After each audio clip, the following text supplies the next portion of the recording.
What is going on? Welcome back.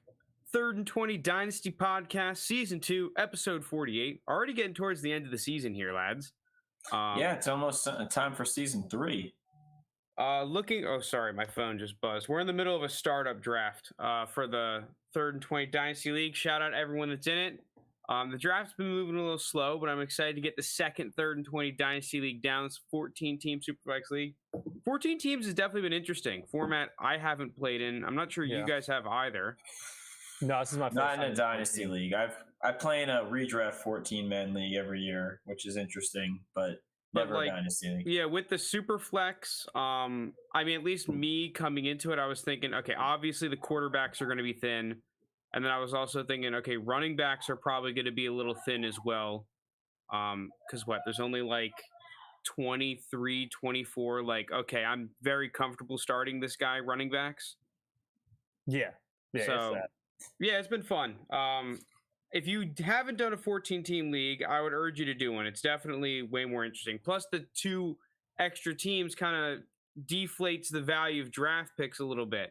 I think everyone can agree on. Where I feel like in a 12-team league, how I view it is, as long as my pick isn't in the championship, I'm basically fine with where it is in most drafts. This year, you're getting a little boned around pick 10, but for most years, top 10 pick, usually pretty money.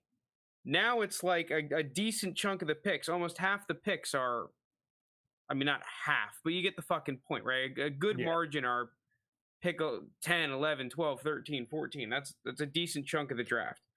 But, all right, let's get actually into the episode. There's no news. You tell me. It's that point in the offseason, boys. It's a quiet period. I mean, I thought we would have saw a Baker trade, potentially. Maybe one of those free agents like the Julios or Will Fullers making a signing right before training camp, but nothing. I did see Julio has, quote-unquote, multiple suitors. So I don't know what that means. So, yeah, it could happen sooner rather than later. But we decided, okay, if there's no news, we'll just go through. I have a list of 10, and we're just going to pick one or the others, right? I've got 2 players. I mean, a lot of these are, like, relatively realistic for decisions that you would make in a startup draft or potentially a trade. Some of these I've definitely thought about in our draft. But, yeah, let's just kick it off here. First one I got for you guys. Treylon Burks versus Rashad Bateman. I feel like these are 2 receivers in a relatively similar scenario. Both have first-round draft capital. Both have that, like, alpha kind of, like, prospect profile and athletic profile. Both were pretty darn productive in college. 2 guys that kind of just check a lot of boxes and are the perceived wide receiver 1 or close to it on their respective teams. Who are you taking? For me, this is an easy decision. It's Treylon. I'm going to end up sounding like the ultimate Bateman hater this episode, like kind of alluding to a later segment. But man, for me, I just think Treylon, how he's built, what he's shown in college. I know they're both going to have the chance to kind of take over that number 1 receiver role on each of their teams, and they're both run-heavy offenses.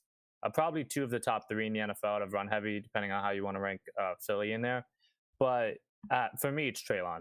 You would have to. I'm trying to think what would be the difference if someone were to trade me Bateman for Treylon. I'd probably want like a decent second. Yeah, I'm on the same page here as Lounis. The upside of Treylon Burks is just so much higher. He's more of a physical specimen. We've seen him in college just absolutely tank people, just out-jump them, outrun them, out-muscle them. There's no way that Bateman's physical stature it's a different type of player. And the upside's just not the same to me. Obviously, we're talking about the Ravens, so sell all Ravens. Why not? Have to throw that one in there. And Treylon, I think Frank said it on the draft pod or shortly after when we reviewed the draft. But Treylon, the Titans basically said, hey, Treylon, you're going to play the A.J. Brown role for us. And I think that's just a big compliment. And that's just something that I don't think Bateman has the upside to do. Yeah, I mean, I'm also taking Treylon. I really like the fit in Tennessee, and I kind of just agree with what you guys are all saying. On top of the fact, I just think Treylon's a better prospect than Bateman was at the same time. All right, going into number 2, kind of a similar one, but more on opposite age ends of the spectrum. George Kittle versus TJ Hawkinson. I think for obvious reasons, you could see why this one's there. You have more of the safe pick, the guy who has been a top tight end for a while now in George Kittle, but has those weird games with Shanahan where he'll just run the ball too much and use Kittle as a blocker. You kind of have to accept that. Versus TJ Hawkinson, dude's got the better draft capital. He was kind of coming in here thinking that you're going to get a ton of targets. Between injuries and not really any of those explosive games, he hasn't exactly panned out, but still has a ton of potential, still is pretty young. Who are we taking, Kittle or Hawkinson? This one's tough because I really don't understand it either way. Like when Hawkinson has been healthy and plays, he's shown a shit ton of flashes. I think I gotta lean Kittle though. I just feel better about it. I know Kittle's older. He's 28 years old. What's Hawkinson, like 23, 24 maybe? So I know he probably has 4 or 5 years older, but I mean, we've seen with like Kelsey, and then we're starting to see with like Waller as he gets into his 30s. Like I think Kittle still has like 5 good years in it. And like not even just good, but like elite level years in him where like you'll still be able to flip him for really good value a year or two from now because I think he's going to be productive in that offense. I understand wanting to take Hawkinson, but I lean Kittle. Well, I'm going to lean Hawkinson here, actually. Okay. They both have had their injury woes. Both have missed a significant amount of time in their career.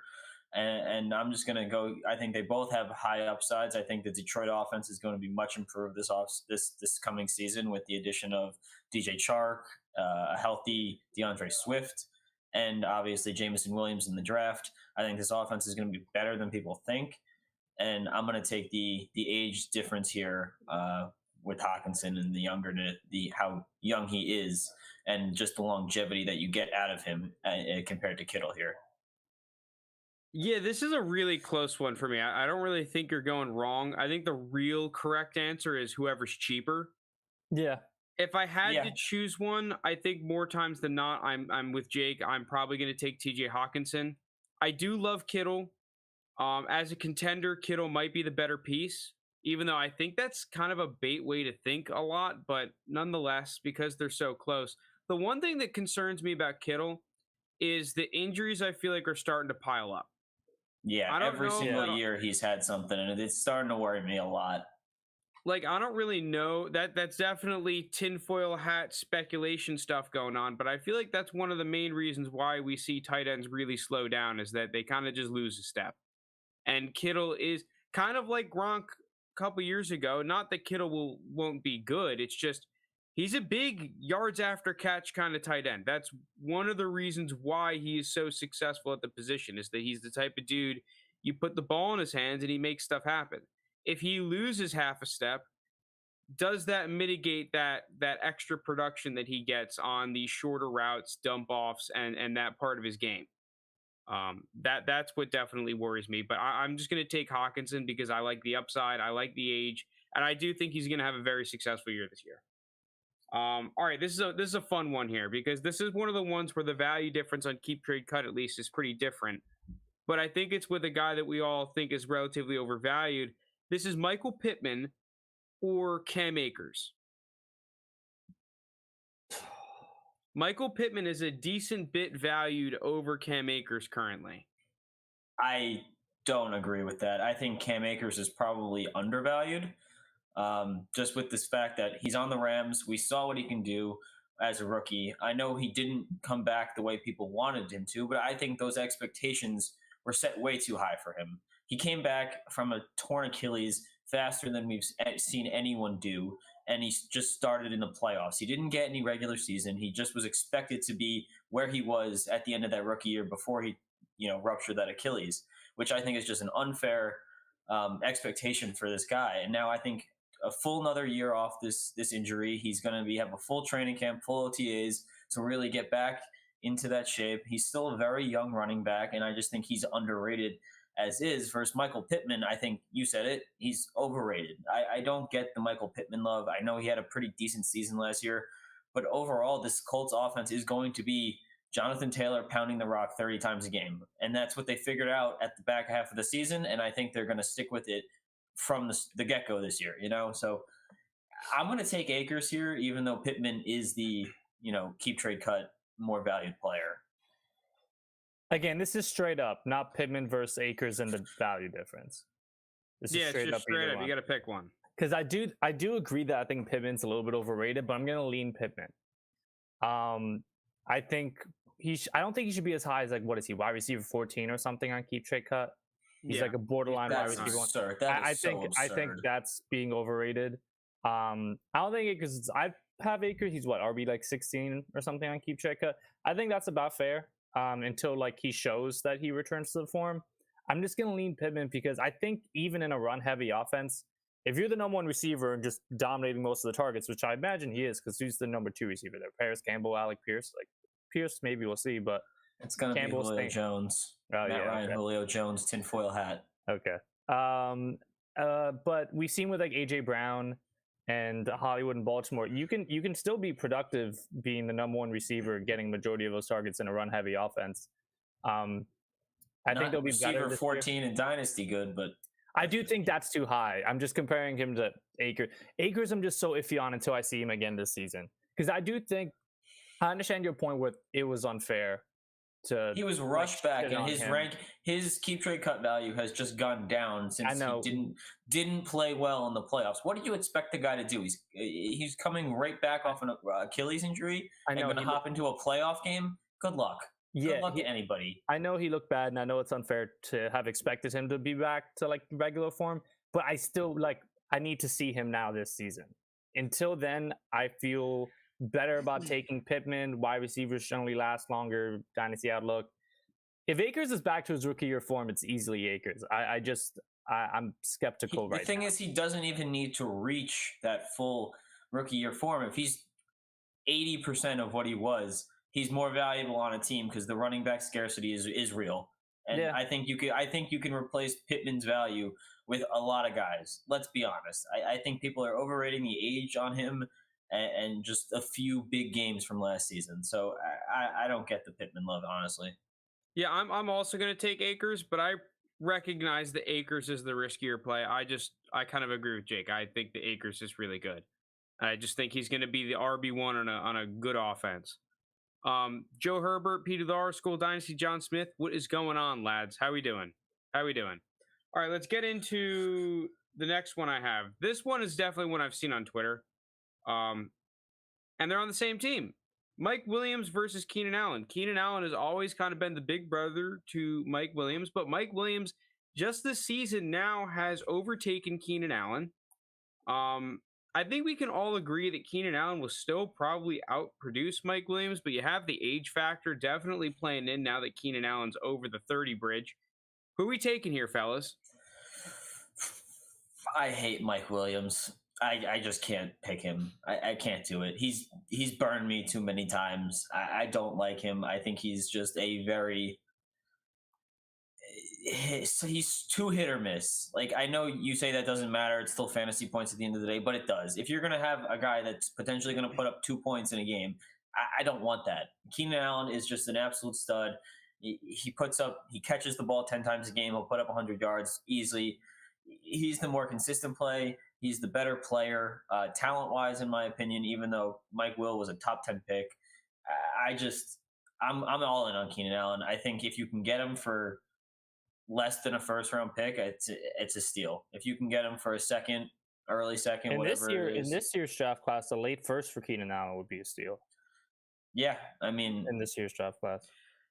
Honestly, I've been kind of banging the Mike Williams drum a lot this offseason, but his value has just gone way up since the beginning of the offseason. He's low-key been one of the biggest movers in the upwards direction.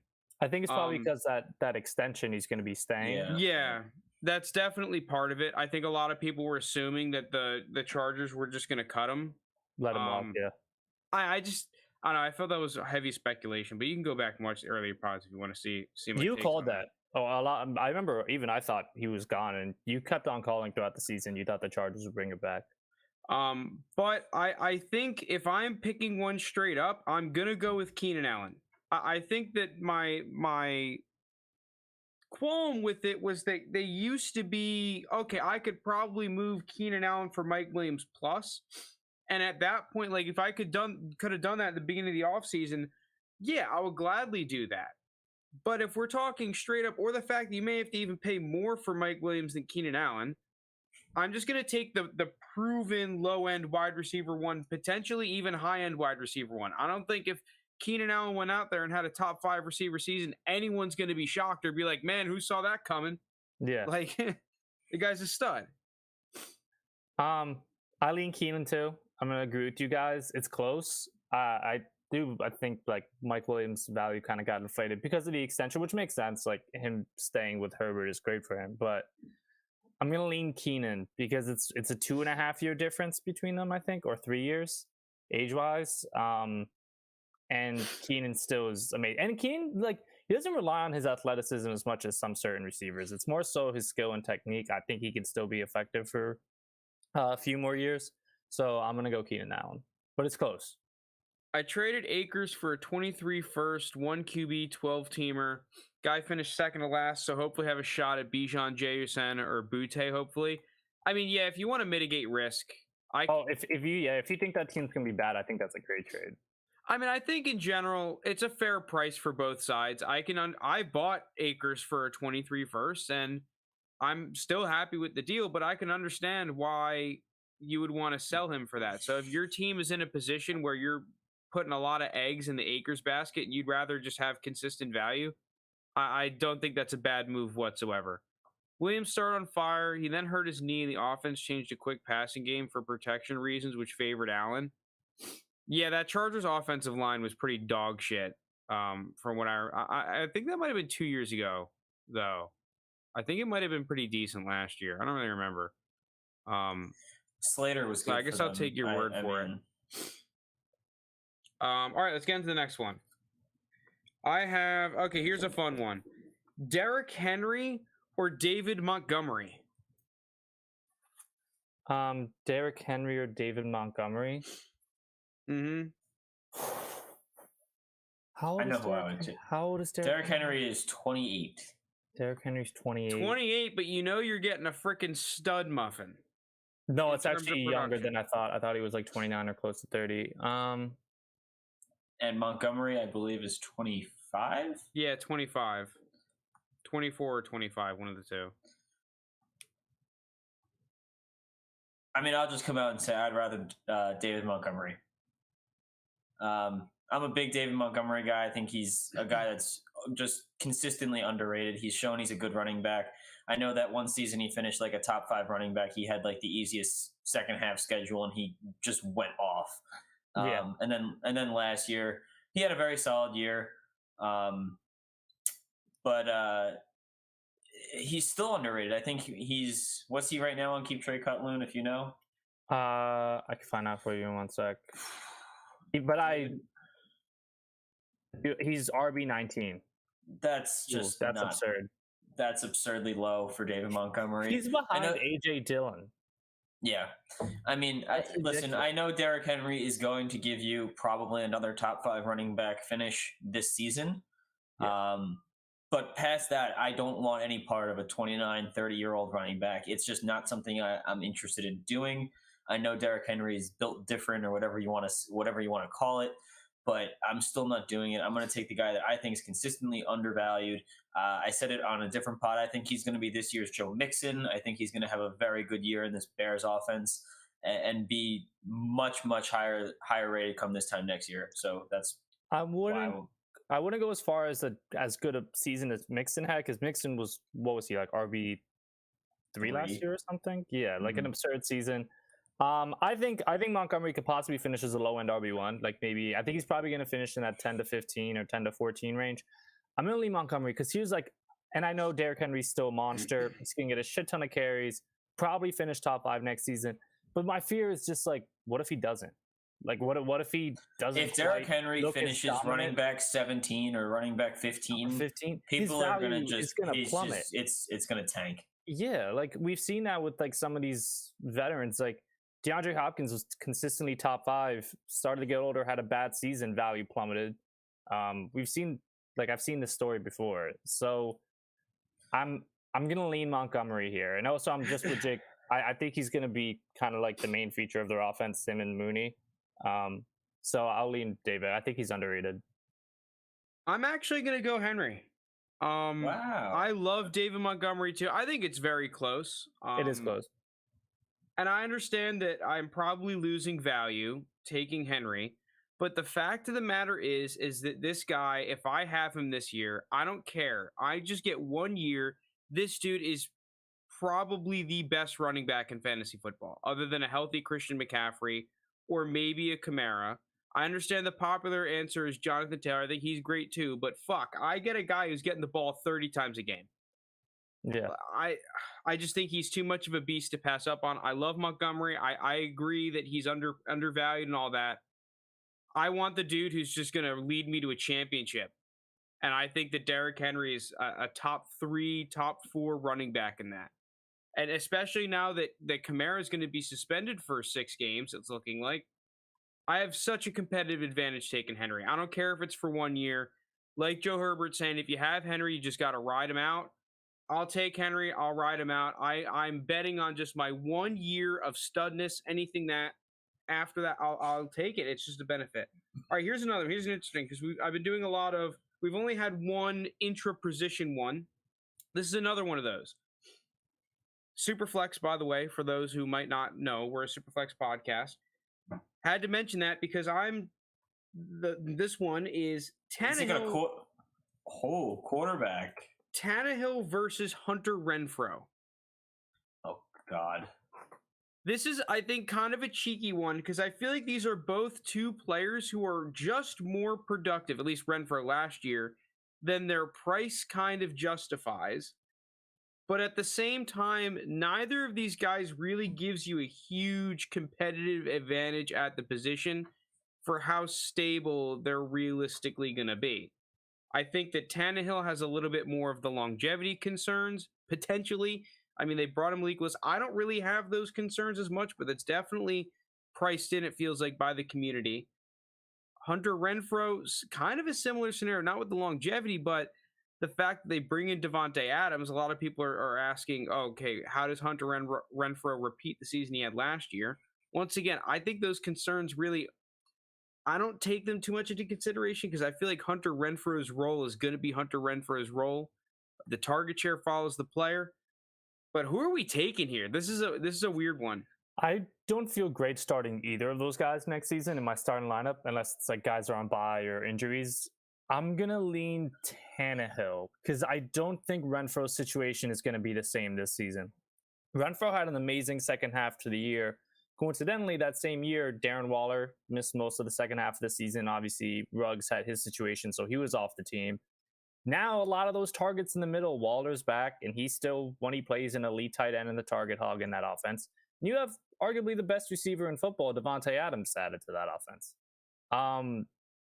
I know Bryan Edwards is gone, but he never really intimidated me. I'm gonna go Tannehill because I feel safer with him. Yeah, I'm on the same page. Tannehill is just in a Superflex league. Quarterbacks get that premium value. Obviously, I can find 10 guys that could replace Hunter Renfrow pretty easily, especially with the concerns about his target share decreasing with a healthy Waller and bringing in Devontae Adams. I just also think Tannehill's another guy that sneakily puts up good production every year.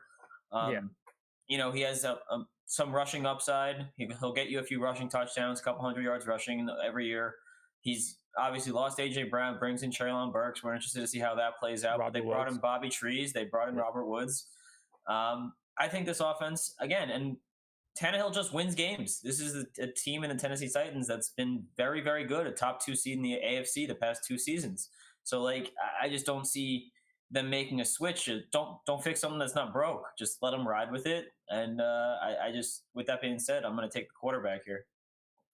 Damn, John Smith sniped me. I wanted Kareem Hunt in the startup draft. Rip. You wanted Kareem Hunt?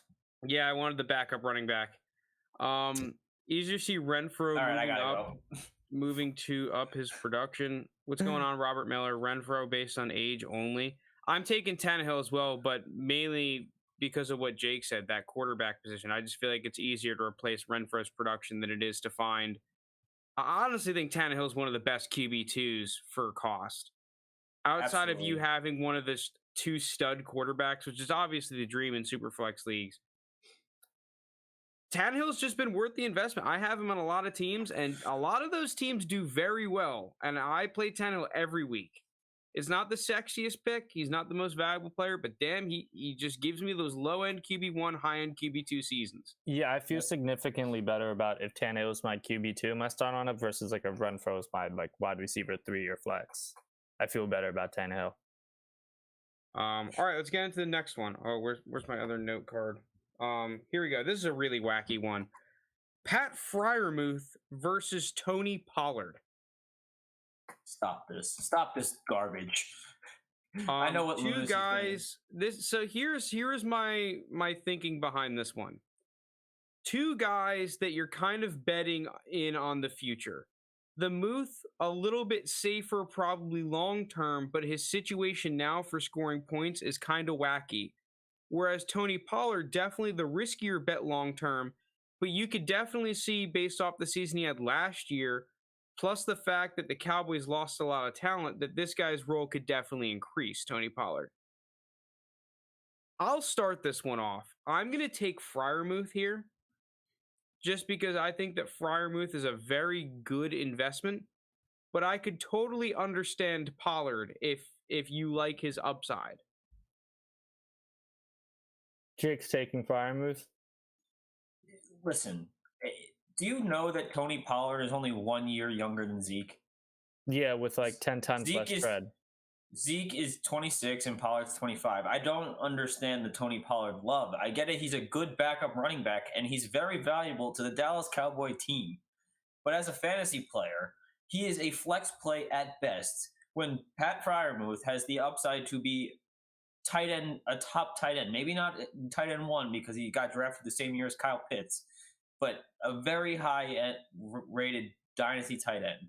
We saw the upside last year. They bring in obviously a rookie quarterback. We'll see how the connection is there, but just based on history, a rookie quarterback's best friend is their tight end, and I don't expect that to change with Pat Freiermuth here. So I just don't understand this comparison at all. I'm going to take the Muth, obviously. Tony Pollard, I never understood it. Zeke's still there. They're still going to run him to the ground. He's a nice change of pace back, don't get me wrong, but fantasy-wise, he's so overrated. It hurts. Okay, so the two things that are giving me pause. One, we know the Cowboys couldn't make any moves this offseason because no cap space, pretty much. I didn't say his contract was good. I just said he's the better player and only a year older. Let me finish the point. They get out of Zeke's contract after this season. That's the out in the contract. It's this offseason. Or like next offseason. And if you think they're not going to just rework the deal and bring Zeke back, it's what's going to happen. It's the NFL. The cap's fugazi. It doesn't matter. Okay? They're going to do something. Zeke will be a Cowboy. I will bet you. People count Zeke's age in dog years. Yeah, exactly. Because his tread is in dog years. He got like a record for most carries in like the first 3 years. Like the first 3 years of his career, he led the NFL in carries. Either him or Derrick Henry were 1 and 2 for like the first couple of seasons in carries per game. And I do think Pittsburgh is a crowded receiving room because I think a lot of those short passes where you think of with tight ends of rookie QBs, it's going to be Najee Harris doing a lot of that. And you still have Pickens, Deontay, and Claypool, who I like all three of them a lot. For tight end premium, I'm sorry, I'm going to lean Freiermuth, but it's so close for me. Like if I could get like Tony Pollard and like 301 versus Freiermuth, I'll take the pause. I'm just high on him. I think he'll have an opportunity to start because either Zeke's gone or he's just going to go somewhere else and become a primary back. Zeke will be a Cowboy for life. Book it. There's no chance he's not. All right, next one. This is actually a question someone texted me in Sleeper Chat. Mac Jones or Devontae Smith? It was Tua, but I decided to put in Mac Jones to be a little different. Devontae Smith. I can go. Okay, I didn't know if you guys were going to answer. I have way more faith in Devontae Smith still being an elite or like very good to elite starter in his position than Mac Jones. Mac Jones, I know he's like the safe QB. I know he was a first round pick, all of that. But like, I don't know what's my percentage faith level that he's the Patriots starting quarterback in 3-4 years from now. Because that's the entire appeal. The entire appeal is like thinking like, oh, he's going to be a 10-year starter, but I'm not sold on that as everyone else is. I see, like, I know he was safe. He was smart with his plays. He did what the offense told him to, but I still see limited upside. Skull's taking Devontae Smith as well. Versus, I think Devontae can become one of the elite players in his position. Like, be viewed as like a top 12 fantasy or dynasty receiver throughout like later in his years or in his career. Versus Mac Jones, like if you told me Mac Jones and next year kind of looked the same as he was as a rookie, maybe slightly better, and then like in 3 or 4 years he gets replaced, would I be shocked? No. The limited upside makes me lean Devontae. That's the narrative that everyone's just throwing out there. With the narrative is that Mac Jones is like this safe starter. Right, like, that's the narrative. But what if that was just the rookie year playbook? Is there not a chance? I think Frank said this last week. Is there not a chance that they let him start to take control at the line of scrimmage, call more audibles, take control of the offense, and do what he wants to do?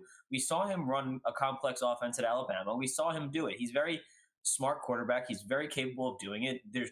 Belichick only drafts guys that he likes, especially come the first round and a quarterback. Listen, Mac Jones had at the worst possible case is this safe quarterback that everyone's calling him to be. But I think he's better than that. I think he will be better than that. And if that's the case, the quarterback upside, similar to what I just said with Tannehill, the quarterback upside just outweighs whatever Devontae Smith can be. I like Devontae Smith. He's a great player. Do I think he gets maybe a little buried in Philadelphia this year? Yeah.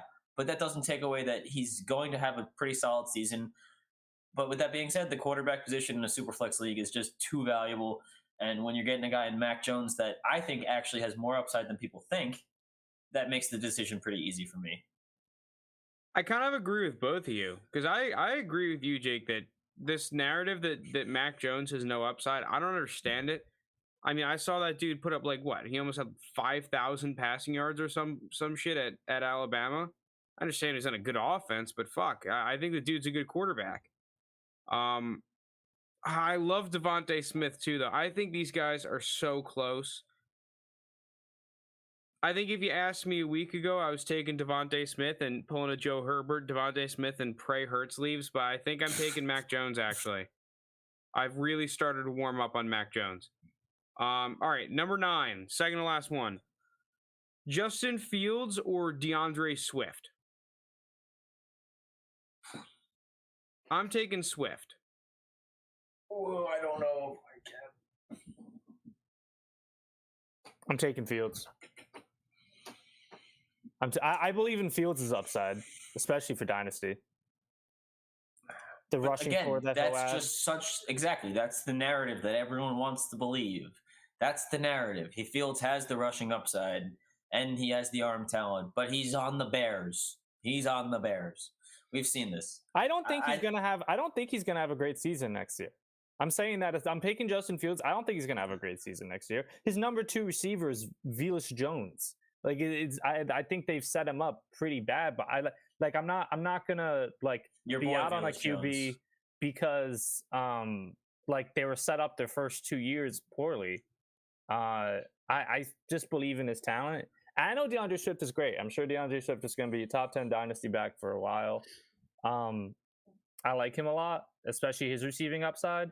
But man, Justin Fields is a guy that I think is going to be like viewed as like a top 12 dynasty quarterback for like a while. I think both of these guys are overpriced, but I'd rather Swift. I think he's safer. Give me the good receiving output. I think I'm taking Swift in basically every single scenario my team could be in. Yeah, I'm with Frank on this one. I just think Velus we trust. Yes. When he's the next Terry McLaurin, you guys just wait. This is a little wacky one too because it's not 2 players. Sky Moore or a random 24 first? It's a great question. Completely random. Didn't JT take Fields over Swift in the startup? Yes, he did. Aha. Look at that. Yeah, but it's JT. It's fine. Also a 14-team league, too. I mean, our general perception is that we're playing in 12-team Superflex league, so that 2 extra teams does bump up the QBs a little bit. Yeah, especially like because it's like there could have been like a situation with JT, because I won't speak that he definitely likes Fields over Swift, but there could have been a situation where he notices that so many QBs went in the first round that like he's like, shit, I have to get one. I can get a running back later on. Just because the value of the position. I also spoke with JT. He's fully just tanking for Bijan. He drafted Deshaun Watson in hopes he doesn't. Oh yeah, I know. Year. That's why I traded. He's just praying for Bijan. No, I know he's thinking. That's why I accepted. All right, let's get back to the prompt though. Sky Moore versus the 24 first.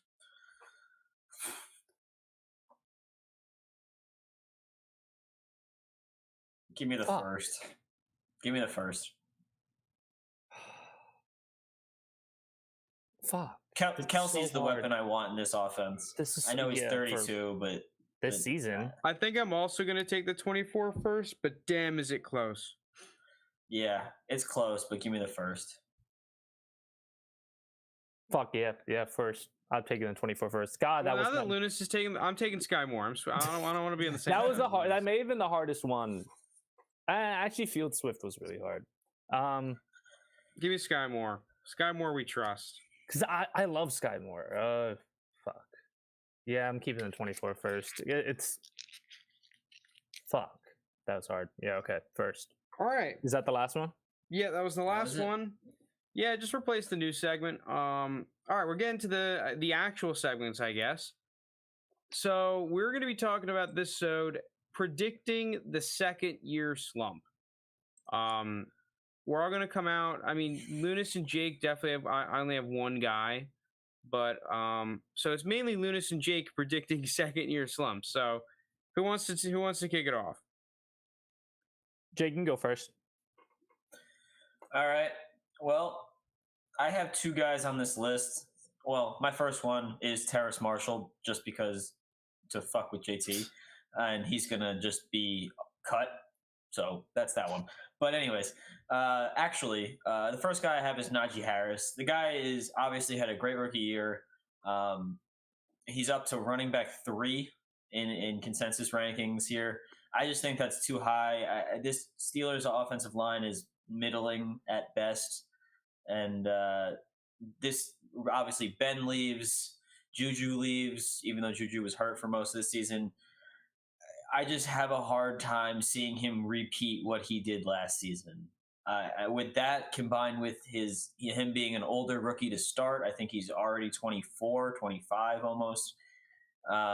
So it's just one of those things that I think he's well overpriced. He's not going to put up the numbers he did last year with all those dump offs he got from Ben. I know Lounis says like with the rookie quarterback that he'll get a lot of dump offs. I don't necessarily think that's the case. I think Ben had a very good eye for it and knew when to just get rid of the ball. The only receiver he could reach. The running back. We don't need to talk about noodle arm Ben Roethlisberger. Dude, Najee's going to be a beast. I hope you know that. Najee is going to get fed. He's going to be the new Derrick I think Henry. He'll be good, but I actually agree with him in terms of RB3 being a little bit too high for me. Dude, I think this guy's going to get so many fucking RB3 carries. is a little bit too high for me. I bet by this time Right, but that's what everyone's expecting. That's what everyone's expecting. That's what's going to happen. I bet. Yeah, but he's not Derrick Henry. If you if you put the guys in the box and just say, all right, we want the rookie quarterback to beat us, or we want Mitchell Trubisky to beat us. Do they? I don't think they really do. And that's where it's the point where I think teams are going to dare the quarterback to beat them passing the ball. And it's going to lead to a lot of short gains here for Najee Harris, despite the massive amount of carries that I do agree he should get. He's going to get a lot of touches. I just don't think by this time next year, so next July, that he'll be top 5. He'll be top 10. I don't think he'll be like top 6. in Dynasty running back rankings. I think he'll be like around 7, I just 8. think he's gonna have a phenomenal year next year. He's gonna have a good barring year. Injury. He's a top 10 back. But yeah, what's RB3 right behind you, Frank? All right. As the terrible towel is right behind him. Jake, do you want to say your second or like go back and forth? Yeah, you could take one. All right. I'm going with Bateman. I didn't mean to sound like a Bateman hater this podcast. I kind of did earlier. I want to preface this by saying, with everything I've said about him, I don't think he's going to be a bust at all. I think he'll have a pretty decent season. I just think he's being too overhyped. So we go on keep trade cut. He's wide receiver 22. I'm going to name some receivers right after him that I would take all of them over Bateman. Devontae Smith, I would take over Bateman. Treylon Burks, I would take over Bateman. Elijah Moore, I would take over Bateman. Sky Moore, I would take over Bateman. You want to debate about Hollywood Brown? He's behind Bateman. You want to debate about Chris Olave? Is there really a debate? He was the better receiver on the same team. And he's still 25. Yeah, I would take Hollywood over him. I'd probably take Olave over him. JT Patton's going to have a stroke at that line. I like Olave. That just rattled off like 7-8 names. And like there's more. So for me, I like him. I think he'll have a productive season. I think he should be closer to around like maybe like 10 spots down, like around like he's Keenan Allen is wide receiver 33. Somewhere there. Ayuk is 36, Dotson is 37. Pickens is 42. I can't justify him being as high as 22. People are just saying that this team has no wide receivers, which is right. They literally don't have a wide receiver. They don't, but I mean, even if he's the number one outside wide receiver, I mean, first off, I still have to believe in your full talent. Second, Mark Andrews is going to have the most catches, yards, and touchdowns on that team. Yes, absolutely. So, and they're probably going to run the ball 50 times a game between Dobbins and Gus Edwards and Lamar himself. Yeah, so he's one of the guys that's over it. Again, I don't think he's like a bust or anything. I'm sure he'll have a solid season, but wide receiver 22 over some of the guys I listed, not a chance. I've seen nothing from him to be ahead of Devontae Smith. Yeah, I see. I'm not a Bateman guy, but the one thing is that he just fucking fits this offense. He does. I think he'll be a good player. I just think 22 is way too high. So I think that the role that he played at Minnesota is going to be a very similar, if not the same role that he's going to be playing in this Ravens offense, which I just feel like is going to be a high floor type scenario. Yeah, I mean, I'm obviously the sell all Ravens guy, but Bateman as a slump, I mean, he barely played last year. He had in the limited action that he played, he was all right. Obviously, Hollywood leaves. I think that's says something about what they think of Bateman. Yeah. I did watch Bateman torch Maryland every year for 4 years, which was fantastic. And I just was it just Bateman that torched Maryland there, bud? Tyler Johnson used to do it too when he was on Minnesota.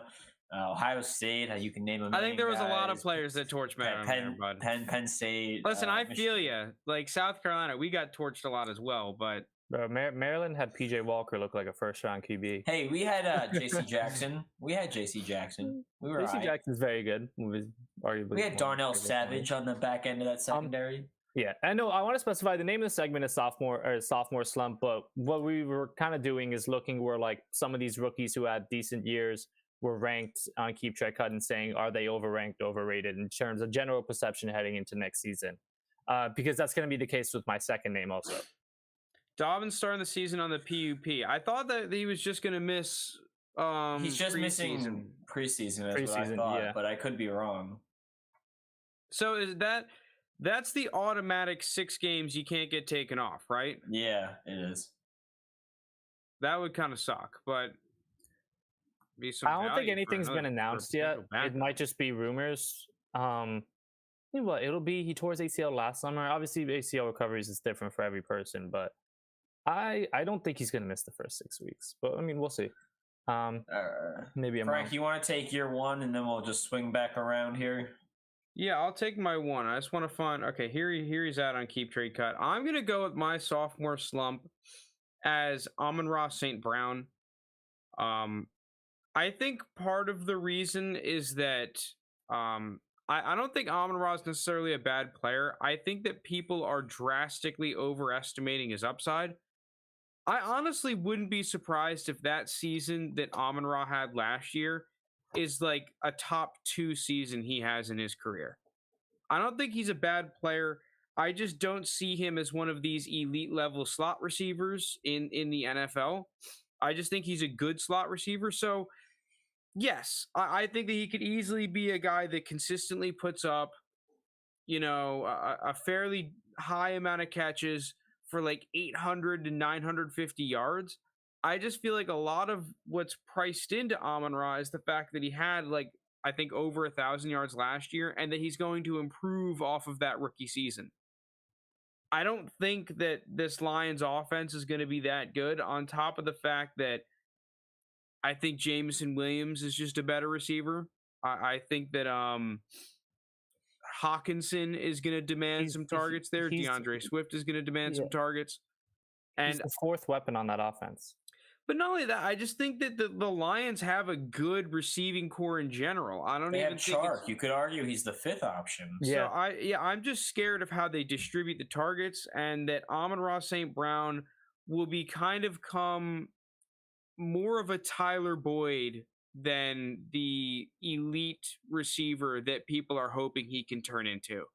Yep. So I guess my opinion of him down the line is priced in a little bit. I don't think he's a bad player by any stretch of the imagination, but similar to what Lounis was saying with Bateman, I think Amon-Ra is getting to the point where I'd either just rather pivot into a different receiver that I think is more stable, or potentially even try to trade down into a Christian Kirk kind of player who I think they may have very similar production and net a little bit of draft capital or some sort of other asset on top of him. I'd rather have Kirk. Right now, at least, just because, as you mentioned, like Hawkinson's not going anywhere, Swift's not going anywhere, Jameson's not going anywhere. Those three, they're gonna command most of the attention and like plays on offense. They moved up for Jameson. I don't know. I think Amon-Ra is gonna be one of those guys that's better in real life than he is for fantasy. So, I don't blame you. And he's still, you could still trade him for decent value. Because he's still ahead of guys like, on this, I don't think the trade will ever work in an actual league, but he's still ahead of Sky Moore.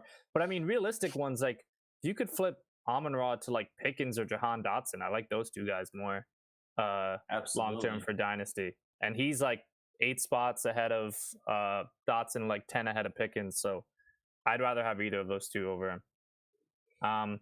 Jake, you want to go with your next one? Yeah. My next one might surprise some people.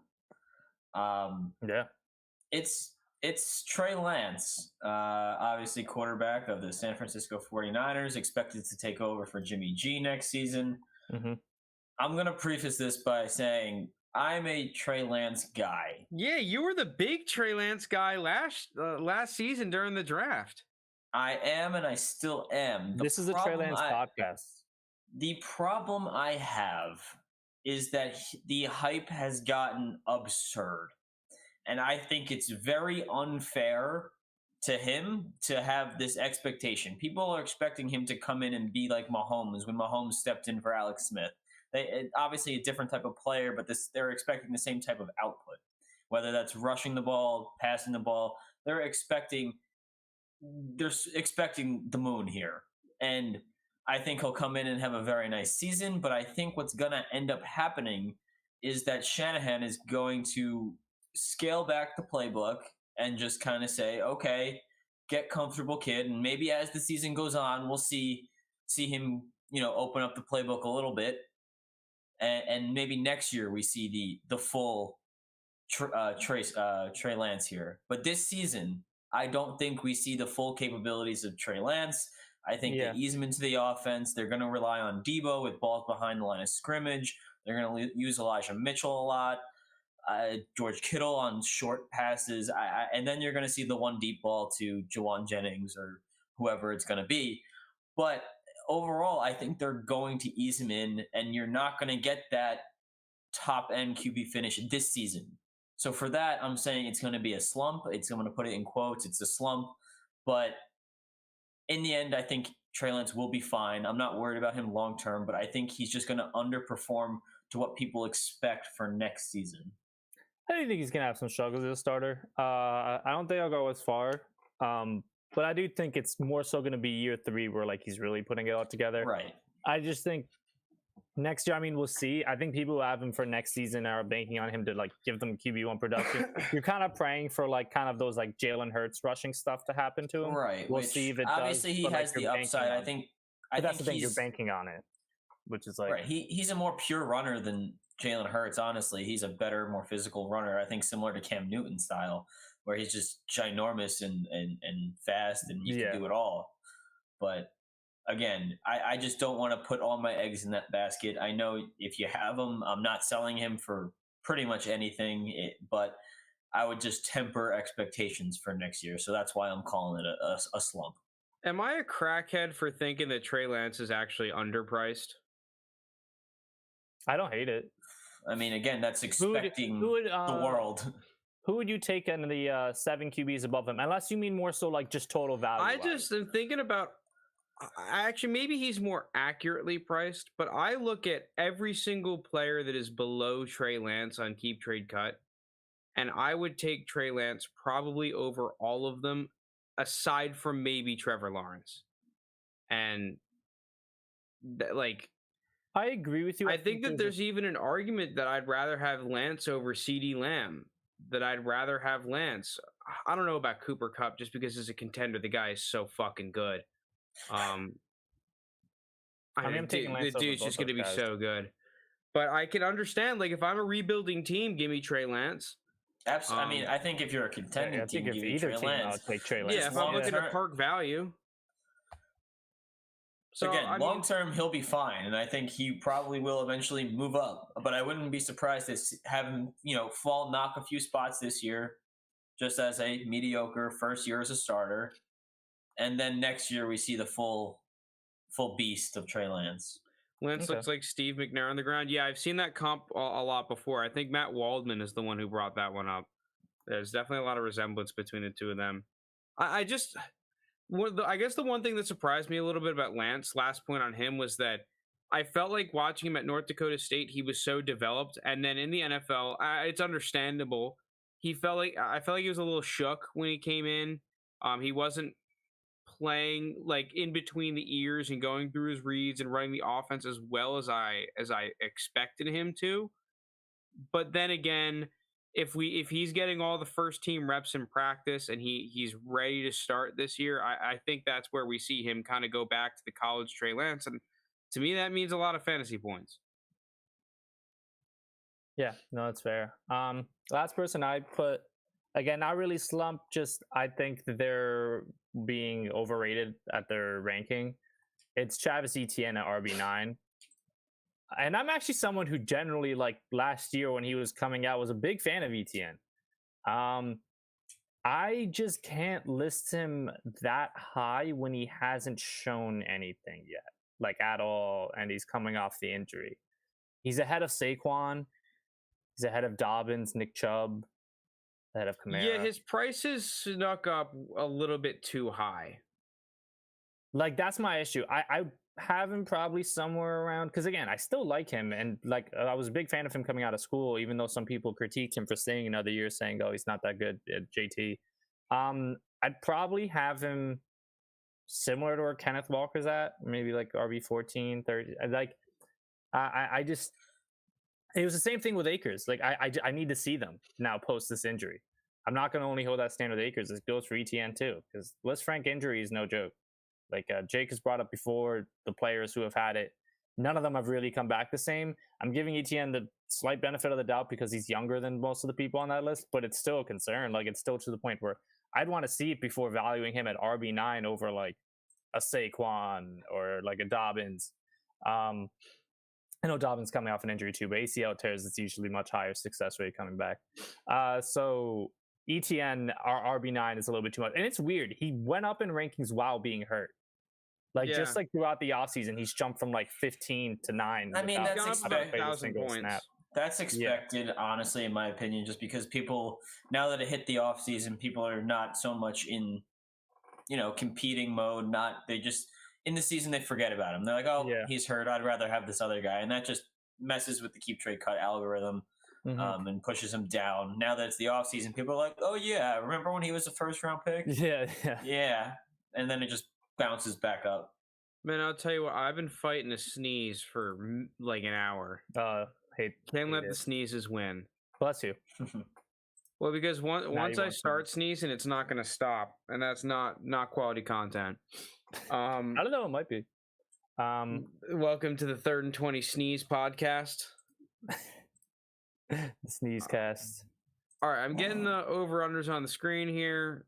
Hopefully they're readable. Actually, I can just put them up where JT's at so that we can. Yeah, we don't need JT. That guy. All right, so this week, okay, got to do the intro every time. Doing overvalued, undervalued players. We're using the keep trade cut data every week. We're gonna go through what's going on, JT. We're going to go through every single player on Keep Trade Cut that is at least on a team and give them an overvalued or undervalued tag. We're going to go back middle of the season, end of the season, look at the results. This week, we are doing the NFC West, arguably one of the stronger divisions for fantasy football.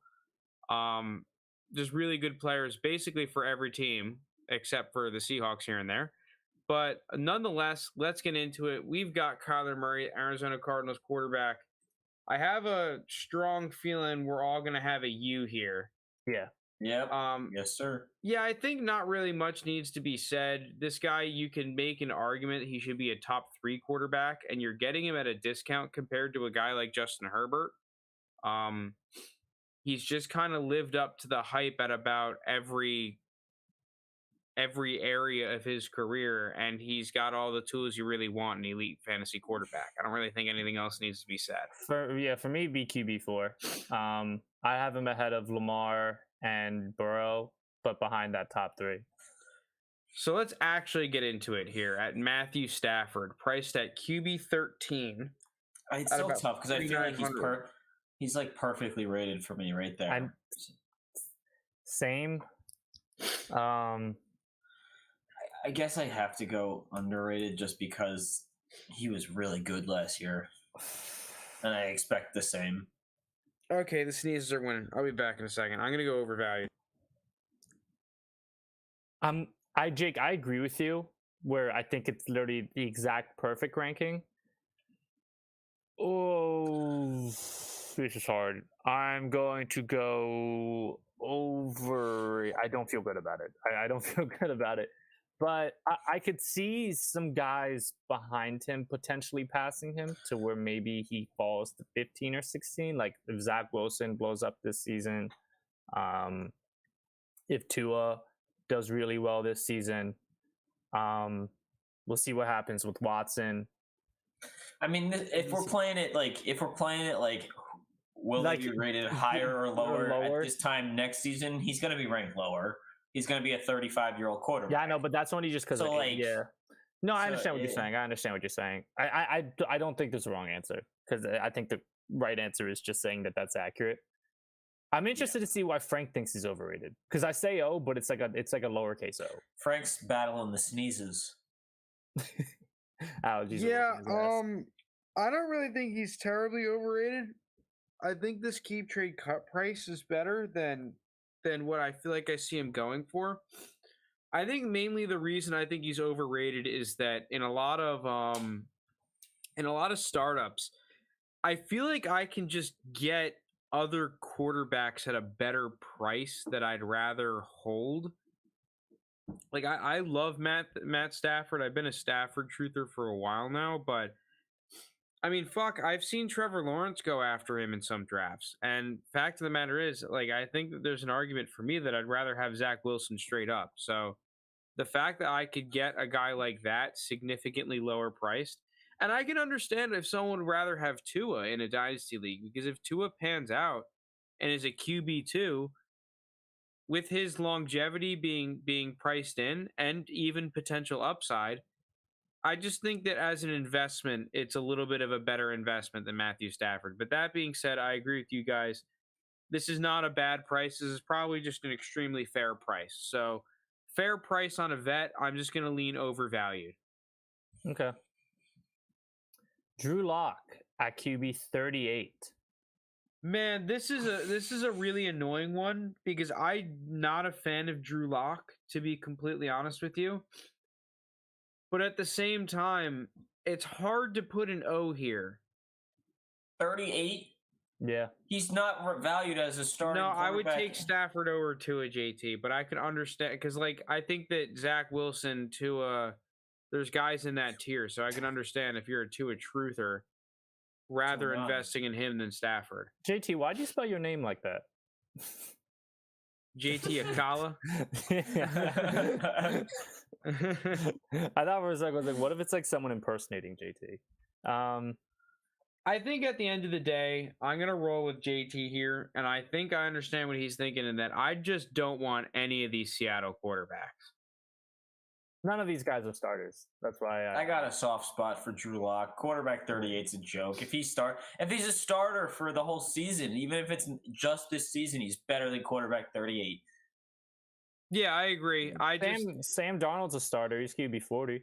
I think that the problem I have is that come this time next year, he's just going to be out of a job, and I don't want to throw a U tag on someone like that. I agree with you. If you need a quarterback for this year and you can get him at this QB 38 price, that's a good buy.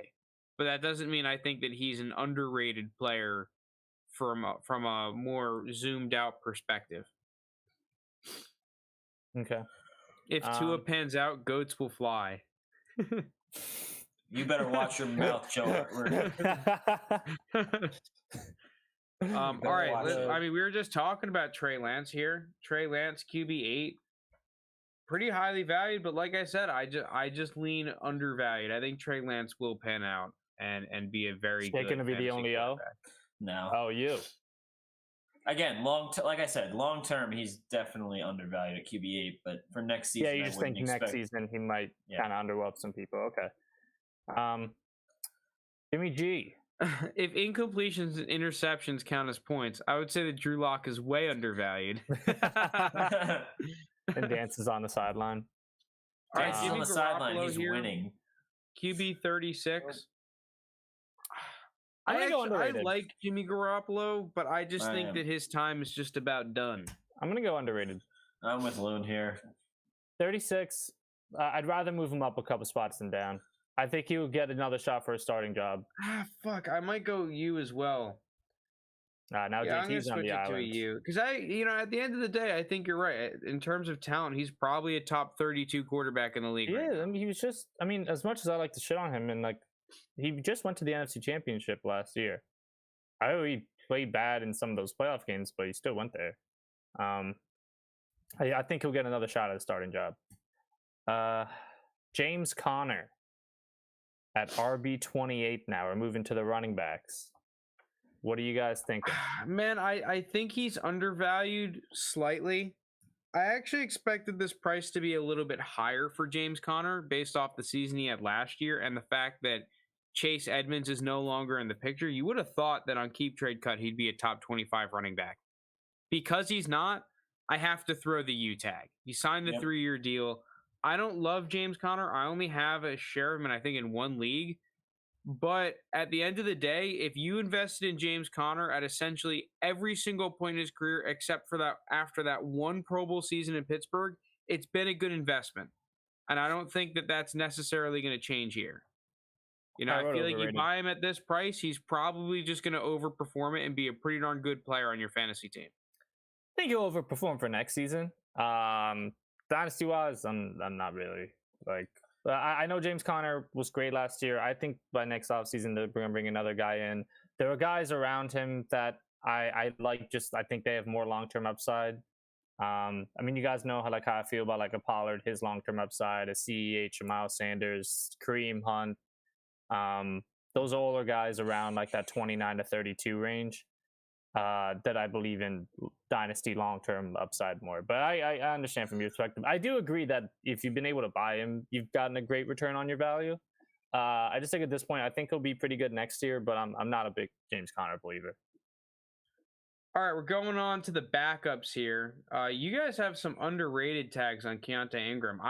I've had my stance on Keontae. I actually kind of liked him as a prospect, but my big problem with him is that I am not convinced that if I'm a team trying to win football games, that he is going to beat out Darrell Williams and a bulked up Eno Benjamin who showed some flashes towards the end of last year.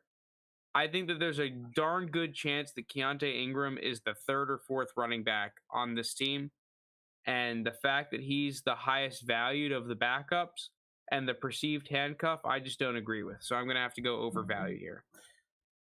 I mean, listen, Keontae Ingram's ceiling is higher than either of the other two guys. And I think if James Conner were to go down, which is possible, we've seen him go down a lot in his career. Obviously, he stayed healthy last year, which led to his top 5 finish. But if they were to go down, I just don't see a way, if you're the Cardinals, that you're saying, I'm okay running Darrell Williams and Eno Benjamin. I think you took a guy with a high upside out of USC, and you're going to want to see what he can do at least. And if that's the case, he's going to get a lot of carries in a high-powered offense. Obviously, Kyler's going to poach a lot of goal line stuff. But again, we saw James Conner dominate the goal line last year, even with Kyler Murray running the ball as well. I just think Keontae Ingram is the back that is incoming and the guy that I would want in this backfield of any of them, to be honest, especially at price. If you ask me to pick one that I'd rather have, probably I agree with you. Yeah, I think his ceiling is the highest. RB55 is really low. It's like close to guys like Darrell Williams, which we're about to get into. Man, I just don't think that he's going to be the backup. I don't think if James Conner goes down that he's going to be, yeah, he'll get some carries. I don't think he's going to be a startable running back. That's my issue. I mean, most of the guys in the RB50s range aren't startable running backs. Well, but it's just the handcuff range, right? You're betting on, okay, if the guy above him gets hurt, you can come in. I think that Darrell Williams or Eno Benjamin is going to become the guy to start, not Keontae Ingram. Maybe for next season, a year from now. And the fact of the matter is that Darrell Williams, Eno Benjamin Darrell Williams might be on waivers in some leagues. Darrell Williams should be rostered on someone's team. Eno Benjamin probably isn't. Yeah, well, I think Eno Benjamin is, just because a lot of people liked him coming out of the draft, so they might still have him on the taxi or still be holding on. Maybe. Might be on waivers in some leagues as well. You don't really know. Cam Akers, RB16, valued at 4,600. Kind of talked about him. I feel like we're a big Cam Akers podcast, it feels like. I have to be the one Cam Akers hater constantly. We keep hearing it. How you have from the playoff game. It's the injury. I got to see it. I like Cam Akers. I think that he's a good player. He's still ahead of guys like Kamara, Montgomery, Antonio Gibson, Aaron Jones, Elijah Mitchell. Well, Elijah Mitchell he should be ahead of. But I take most of those guys over him. Again, he can easily prove me wrong. If he comes back and he's healthy, I'm wrong. I'll eat my words. There's no way that the Rams are just going to roll with. I think it's going to be Akers. You think is it's the going head to be of Darrell Henderson again? No, I think Akers is going to be the head of a committee, but it's not going to be as heavy one running back. Well, yeah, we can go into Darrell Henderson now. Darrell Henderson actually kind of proved me wrong. He was pretty decent last year. The problem I have is twofold. One, we saw a guy like Sony Michel coming off the street and not consistently, but for a bunch of weeks, score more points than Darrell Henderson, and at times be more consistent than Darrell Henderson. So part of what scares me is that might just happen again. Come the middle of the season, let's say Cam Akers gets injured again or something. I don't think Sean McVay is going to sit there and be like, oh, look at our crop of running backs after Cam Akers. Kyron Williams, Xavier Jones, Jake Funk, a team that's trying to win Super Bowls. I think he's much more willing to go out there and get the free agent back and bring him in and run him into the ground. Like a Jordan Howard or something. I would not be surprised if that situation happens, that he comes in. What I will say about Darrell Henderson, he was like RB15 last year until he got injured around week 12. Sony Michel came in only once Henderson got hurt, and by the time Henderson was healthy again, wasn't until the end of the postseason. This Super Bowl he had a decent game, but that's kind of irrelevant. He was playing well until he got injured. Well, here comes my second missed like the last 5-6 weeks of the season. And he's Darrell the best Henderson receiving is back worth on the a team. second round pick on this value. A very late second. I would just rather have the late second, and probably a lot of players priced around his 2,200 keep trade cup points. That's the other problem I have. That's fair. I think he's easily the best receiving running back on that team, by like a significant margin. I don't think Akers will be able to carry a full workload, and Kyron Williams does not intimidate me at all. I think he'll get a few RB 49 is just a little bit low for me. I'd probably have him around like 40 from what he's shown. Again, he was like a high-end RB2 before he got hurt last year. Ingram has no vision as a running back. That's why they signed a running back after the draft. Kind of agree. The Achilles still scares me, but if healthy, he's probably your best shot at a young bell cow ranked outside the top 7-ish running backs. Yeah, agree there, JT. It's healthy. Yeah, no, sure. So do any of you guys think that any of these dudes are underrated? Kyron Williams, Xavier Jones, Jake Funk? Okay, no, and that's part of why I like Henderson, because I think all the other running backs are ass. Kenneth Walker. Is anyone going to put undervalued for Kenneth Walker? No. No. We've kind of been a broken record. I think RB 14 isn't a terrible rating for him or ranking for him. Because I think he's going to get a shit ton of touches. You want to talk about guys who are going to have like that you can count on for like 20 plus touches. Maybe not right away as a rookie. Maybe not right away as a rookie, but they're not like. I think that's set up for him to eventually, by the end of his rookie year and entering his second season, be a guy who's getting like 20 carries a game. I don't think if you're Seattle, you go out there and draft him as high as they did to just and especially dominate the backfield. It's not going to happen. I just see the Seattle offense is a hot dog, right? Very mid food. It's just mid food. Tell that to Joey Chestnut. You're going to say that a day after July 4th. The Seattle offense is, I am going to say it. Come the fuck at me. Hot dogs are mid. I don't know. And this Seattle offense is a hot dog. It's mid to begin with, and we've got a lot of different condiments, right? We got a lot of good receivers, all right? So they're the ketchup, the mustard. Then we got a little bit of relish here with Noah Fant. Then we got like some other shit, some sauerkraut, which is the running backs. And we got two different sauerkrauts, Kenneth Walker and Rashad Penny. Where does the volume come from? How does Kenneth Walker stick out on an already mid food? Because this is going to be, arguably percentage-wise, they might compete with the Titans for most percentage of their offense being run plays. Okay, yeah, but the thing about the Titans is that they hand all those percentage of carries to one fucking guy. I know. I think it's going to eventually be Kenneth Walker. Rashad Penny might be the RB1. We don't even know if he's going to be the RB1 come the freaking start of the season. Maybe not. He might not even be the main sauerkraut in the damn hot dog. Maybe not the start of the season, but this ain't redraft. I don't give a fuck about a rookie like starting right away. I do. He's RB14. Justin Jefferson was like the wide receiver 3. It's not like he's RB26. You're drafting this guy to be the starter. He's going to be. By the end of the rookie season, he's going to be. Guess what? I can scroll up real quick and get a dude, James Conner, half price. Cam Akers didn't start. Price. Don't compare James Conner to Kenneth Walker. This dude is getting all the freaking touches. Don't compare James Conner. Kenneth Walker is going to get like 150 carries. He's going to get like 10 catches. You're being absurd. He's going to score 160 points. And I want to invest in that with a top 5 rookie pick. I'm not even a Kenneth Walker guy like that. On a bad offense? You're being absurd with it. It's going to be bad offense? Dude. We're trusting Pete Carroll with draft picks? I'm trusting Pete Carroll that he's going to be fucking running the ball every other play. It's going to be an absurd amount of runs. You see how much he did it with Russell Wilson there. Now he is fucking Drew Lock and Geno Smith. Rashad Penny can't stay healthy for more than fucking 2 to 3 weeks. Chris Carson's knees are beyond cooked. They're fucking burnt. So throw his back. Throw a fucking you then. All right, his back, yeah. Throw you on him.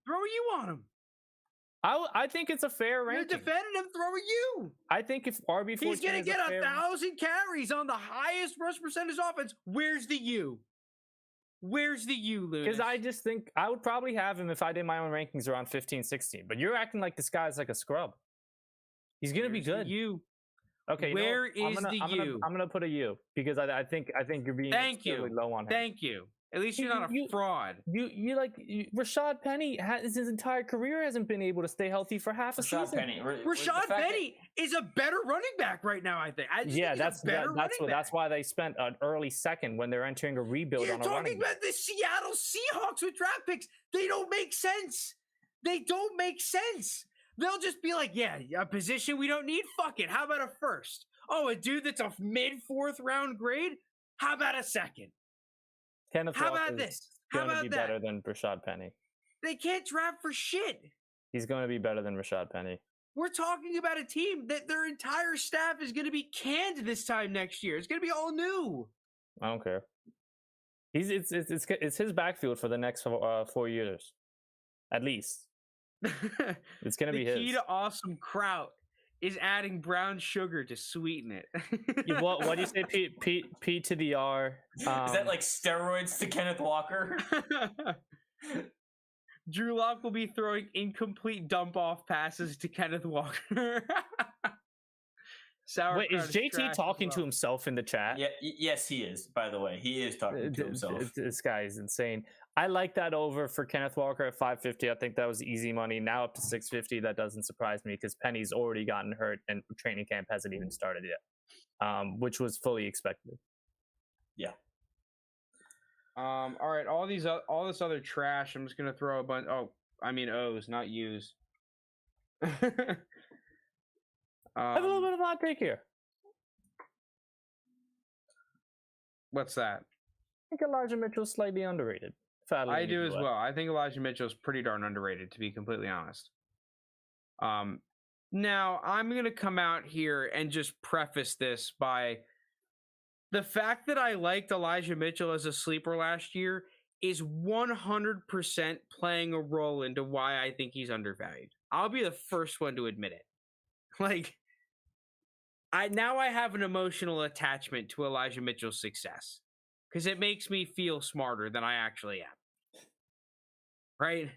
The Elijah Mitchell, I think RB24 is fair. I would just lean moving him up than moving him down. Because I think there's a lot of risk baked in, but fact of the matter is, I feel like he should be worth a first round pick, and he's just not. Yeah. I can understand not wanting to pay a first for him. I completely understand that. But RB24, I think there's a darn good shot that this guy is a top 20 running back. So I'll take it. And I think a lot of the other San Francisco running backs not named Jeffrey Wilson, I really just don't want. You want Jeffrey Wilson at RB85? I think when push comes to shove, when this team needs a guy to hand the ball to the most, if Elijah Mitchell gets hurt, it's Jeffrey Wilson. You know what? You convinced me on that one. I'll give Jeff Wilson a year. Whenever he's played, he's looked pretty decent. And I know. He won me a fantasy championship. Thanks. Yeah. That was awesome. Jeff Wilson puts up 30 in the championship game. That was dope. We've seen Shanahan swing and miss on a lot of running backs. I think Tyrion Davis-Price he got for a very, very specific role, just the battering ram. I think partly that's because Elijah Mitchell is slightly undersized. So in a lot of those short yardage scenarios, they just want a dude who's a battering ram. But I think for all the other plays, Elijah Mitchell is probably going to be more the guy and runs the zone run scheme extremely well. Yeah, no, that's fair. Lounis's hot take was that a player was slightly underrated. LMAO. I just think Elijah Mitchell has gotten so much hate from the community. Hot take: Jerry Rice was pretty good. I just think like a lot of people have already been writing off Elijah Mitchell as their possible long-term running back. Oh my God. And I think like Tyrion Davis-Price is getting a lot of hype, and I like him. It's okay, Lounis. It's okay. You don't need to go over it. We got it. I feel like most people are out on him, and I'm still in on Elijah Mitchell.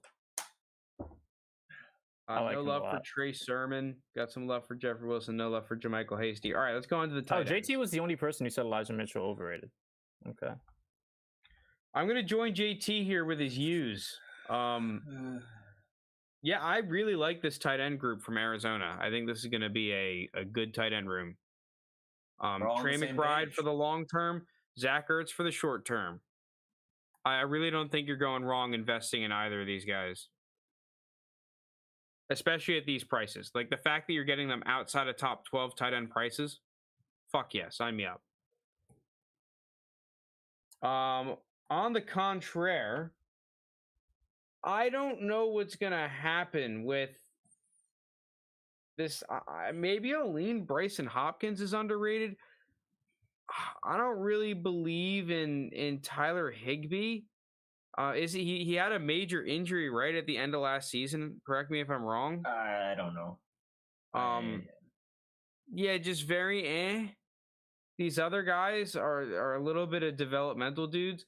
I feel like this is going to start to become a tight end rotation in LA, and that's never really a good sign for production. Maybe Tyler Higbee's undervalued and I'm wrong. I feel like there's a small cult following to Tyler Higbee.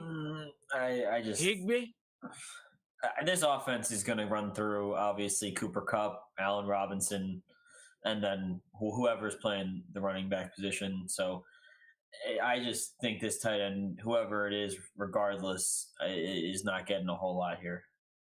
Yeah, it's just a bunch of waste lords like at best. You have waste lord upside. I don't really want to invest in waste lord upside. Noah Fant, just gonna throw a fat U. He came out and complained with his role in Denver, and I can't say I disagree with him. I feel like whenever I watch the Denver games, it's like, dude, Noah Fant is a beast. He's just not getting the volume. A lot of that offense kind of ran through him, a little bit, but I guess the major issue is that situation ain't getting too much better in Seattle. Yeah, I think tight end 13 passing a lot is pretty fair, honestly, for him. Well, we're passing a lot. I thought we were running a lot in Seattle. I didn't say it. That was Lounis. They're going to be losing every game by 50, so they're going to have to be chucking the ball. No, he'll still run the ball to get back in it. Yeah, okay. We saw him do that in the Super Bowl too. Yeah. Yeah, Noah Fant, good player, still 24, tight end 13 price, pretty decent investment. Yeah, all underrated on him. Here's a tough one, George Kittle. I'm gonna go overrated. BT didn't give a grade on this one. I'm gonna go overrated as well, but kind of I've been doing this for a lot of these types of players. I think he's pretty aptly priced. JT, what you got on George Kittle here? You didn't put one in the doc. I just think that there's a pretty darn good shot this time next year he's not a top 5 dynasty tight end, and he's just going to enter that territory of, okay, all the Kittle rosters are going to want him and not want to trade him at his current value, and then all the people are just like, oh, well, he's too old. But he's not going to have that Kelsey production to kind of justify spending crazy draft capital and ammo to get him being like, oh, well, I know I'm getting the tight end 1. I feel like that's almost been Zach Ertz, right? The past couple of seasons where when he plays, he's top 12 tight end, easy. But it's just hard to justify spending actual assets to go pick him up. And the people that have Ertz just don't want to sell him low now. He's in a good spot. What's the point, right? Yeah. I thought I had a U on Kittle. JT's got a U on Kittle. I respect it. I do love George Kittle. Dude's fucking awesome. Yeah, he's a good guy, good player. And I love tight end U.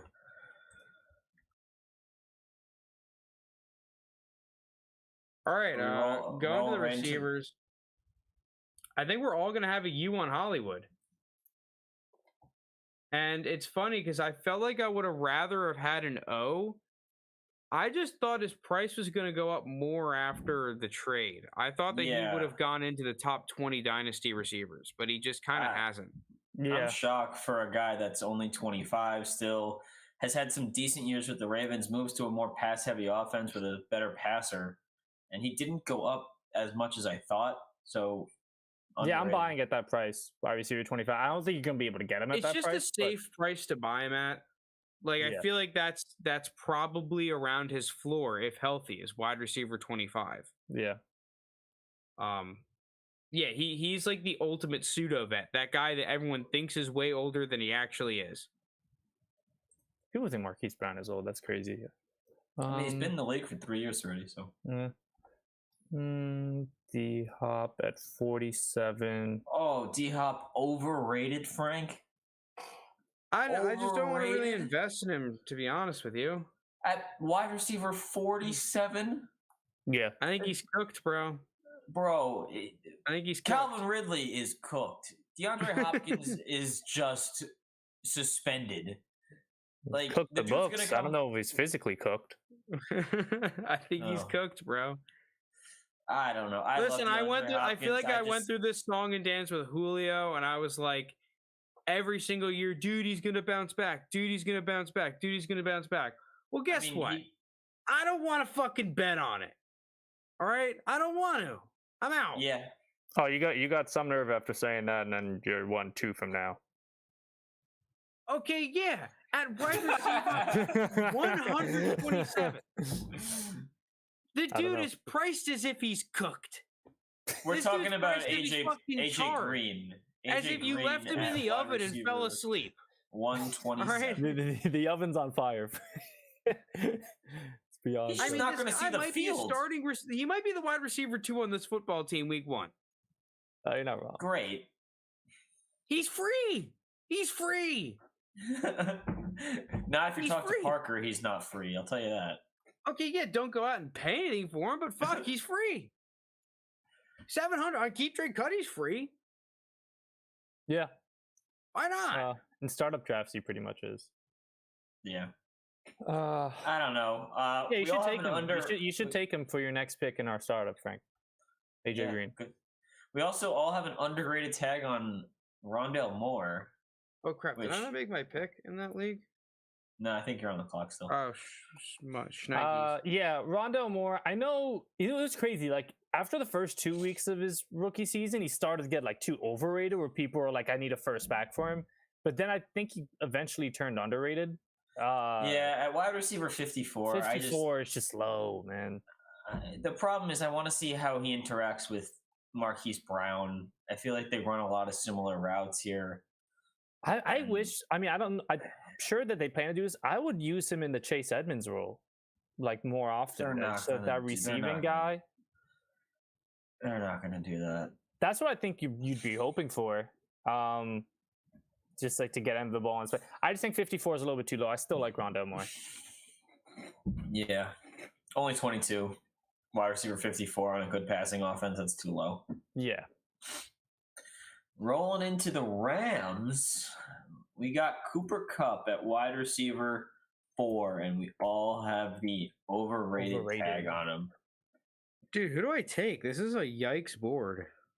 Who's on the board? AJ Green. I don't have enough. Yeah, AJ Green. That's your guy. Starting receiver, right?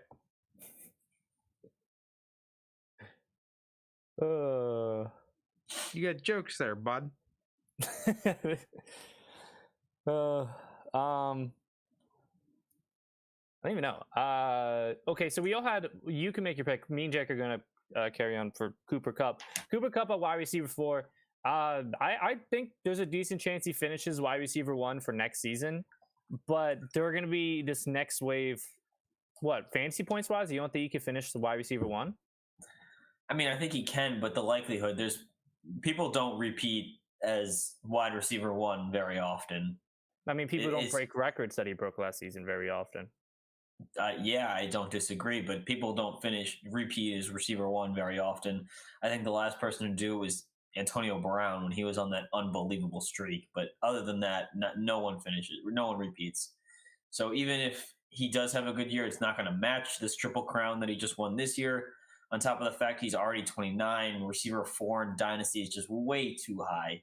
No, I agree. I agree with wide receiver 4 being overrated. That was gonna preface my point. I wouldn't be surprised, or I'd shocked at all if he does finish wide receiver 1 again. But there's these next wave of young receivers that are just coming up. Like if just any one of those rookies between like Drake London, Garrett Wilson, Treylon, Jameson, if they have like a crazy year, they can easily get into that top 5 or 6.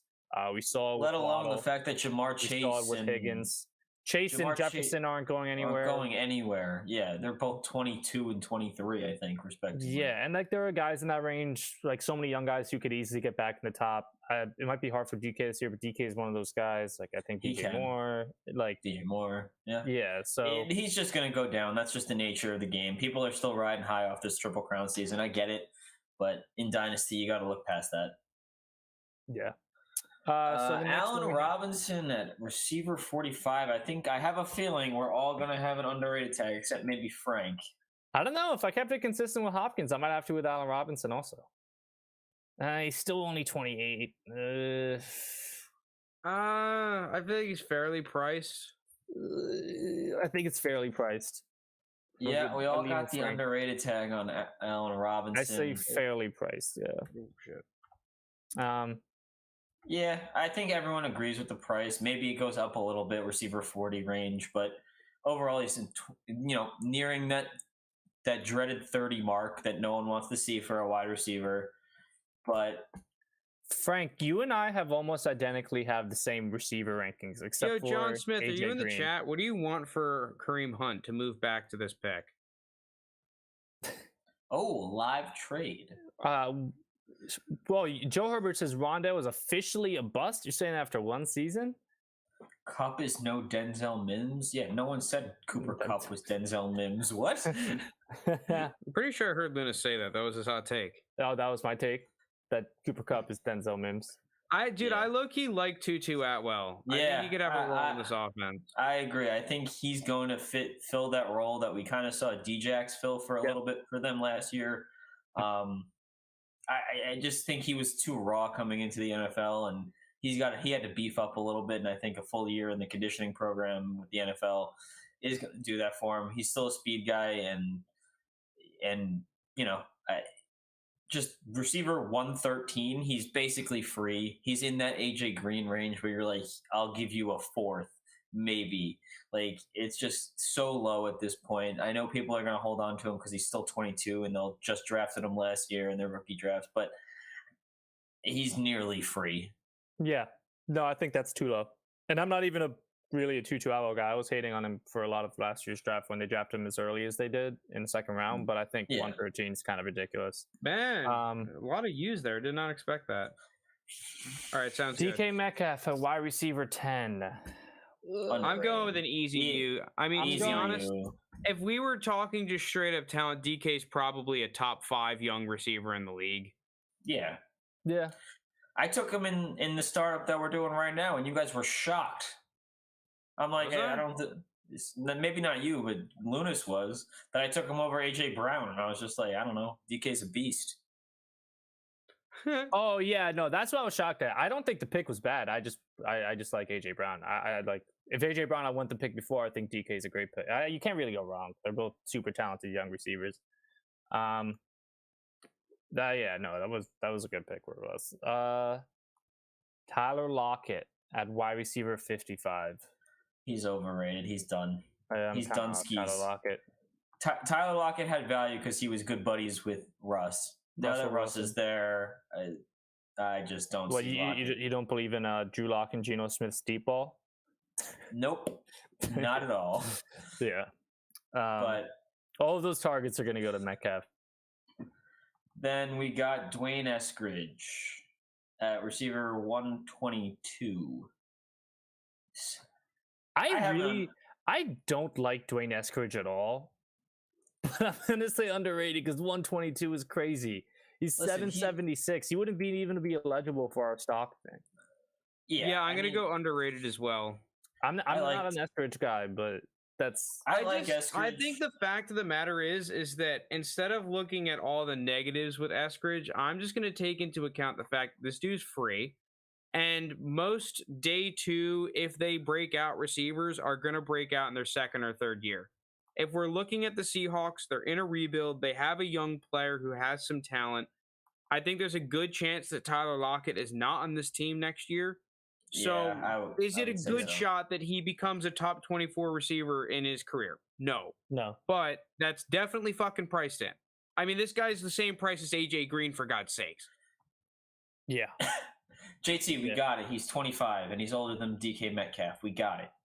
He's a solid. Hey, listen, respect Velus Jones. Dude, All right. Seattle's got to have the least amount of receivers on keep trade cut. Yeah. 3? Imagine DK gets hurt for 1 week. Like, I mean, yeah, if one of these dudes gets hurt, it's like someone's got to freaking play. I mean, they probably won't be good, but damn. I don't know. I don't even know who it is. Noah Fant will get like 20 million targets. Yeah. Uh-huh. Did you just make a trade there, Frank? Did it get accepted? I don't know. Some trade got accepted. Oh, yeah, it was. Sweet. Cream Hunt. Yeah. Can't believe you made an on-pod trade. What was it? Oh, okay. Just some later picks. Okay. All right. What's Rolling the next into the Niners.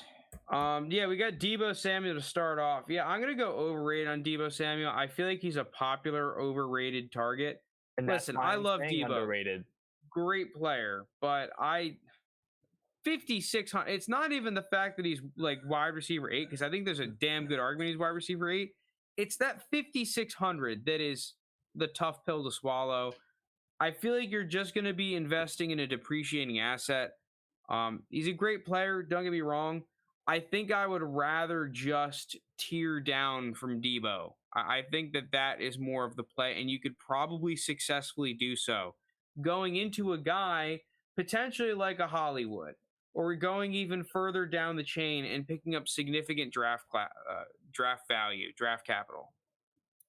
What I will say to that is I've heard you feel about that sentiment though with a lot of those top 10 receivers, like even Waddle and stuff. I just like Deebo because it feels like he's the oldest 26-year-old ever to the community. And he was arguably the best offensive weapon in football last year under the same staff. What I think is going to be, if anything, a kind of rejuvenated offense. I'm fine with him at wide receiver 8, and if anything, move him up the spot. I love you go trade for him at this value then, Lounis. Oddly enough, Eskridge's ranking is also his age. I swear, everyone hates Deebo. He just had like a story. You don't hate Deebo. 25-year-old. No, I know, but it's not so much like that you picked overrated versus underrated. It's more so that picking underrated. Dude, I love Deebo. South Carolina player. I know he's your a guy. Fucking beast, but he's just wide receiver 8, 5,600 value. No thanks. I'd rather tear down. I agree. He's still less value than like a Cooper Kupp. Yeah, I think these Did other you guys see though. Cooper Kupp? The guy had literally like the best receiver season of all time. I mean, Deebo's season, I don't think was like, when you consider everything he did for that offense. What are you saying? Deebo. What am I? If we're talking offensive weapon, I think he's on a same tier to Cooper Kupp. I think Cooper Kupp's a better pure receiver, but when we consider rushing, everything on offense, what he did for that 49ers offense. Hey, Lounis, why don't you just take a good old look at Sleeper last year? Yeah. And look at the amount of points that was Cooper next Kupp to had. Cooper Kupp's name. I know. Look at all those yards. Look at all those catches. Yeah. Look at all those touchdowns. Yeah. 1,900 yards, 16 touchdowns. Yeah. I know. I see him. You see what?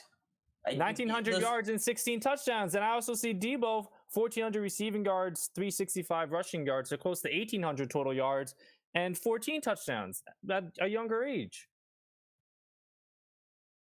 Still the oldest 26-year-old in the league. I don't want to hear. Yeah, I don't know. I don't know why he is. It's, like, no, you know who's the oldest 26-year-old in the league? Who? Zeke. True, Zeke, yeah, true. but that's like deserved though, because he has like the knees and back of like a 50-year-old. I would say Leonard Fournette's the oldest 27-year-old, but he looks the part. He's 27. Yeah. Brandon Ayuk, wide receiver 36. I actually like all of these, lesser wide receivers on the Niners, and Brandon Ayuk at wide receiver 36, Danny Gray at wide receiver 105, and Juwan Jennings at receiver 117. I have an underrated tag on all of them. I actually like Danny Gray a little bit. Juwan Jennings, I'll pass on. I like all these guys. It's just it feels. I mean, listen, I'm just gonna err on the side of roster clogger. I'll give Danny Gray a shot. I like Juwan Jennings. Pretty sure he played at Tennessee. Physical player. He's got that dog in him, but he's slow as shit, and I just don't ever see him being like a fantasy relevant receiver, even though I think he's decent. I think that's the issue. Danny Gray, I'll give a shot. I liked him at SMU. I'm pretty sure he played at SMU. Yeah. Correct me if I'm wrong. So yeah, I'll give him a shot. It's just the path to relevancy for these guys is questionable at best. Yeah, no, that's fair. Yeah, Danny Gray, I like at that price. The others, no, I'm good. And that's it. That's all we got. That's all she wrote. That's all she wrote today, boys. Yeah, so thank you guys so much for tuning in. You know, the squad, P to the R, Joe Herbert, Skull Dynasty, James Allocca, John Smith. And James Acola. Yeah, and James Acola. Can't forget about him. Yes. Thank you guys so much for tuning in. We're going to be doing the stock market segment tomorrow, so tune into that if you guys are interested. But with that being said, all those in the 3rd and 20 league, let's keep this draft moving. Sorry, let's keep this. There. Yeah, I honestly thought I picked. I forgot, but it's kind of tough to draft and pod at the same time. Don't worry, Lounis is leading the league in pick time. Yeah. God forbid I'm not up at 7 a.m. on a weekend and 4th of July weekend. I wake up at 11. No, it's more the fact that I know you were awake well past midnight and you just didn't bother to make a pick.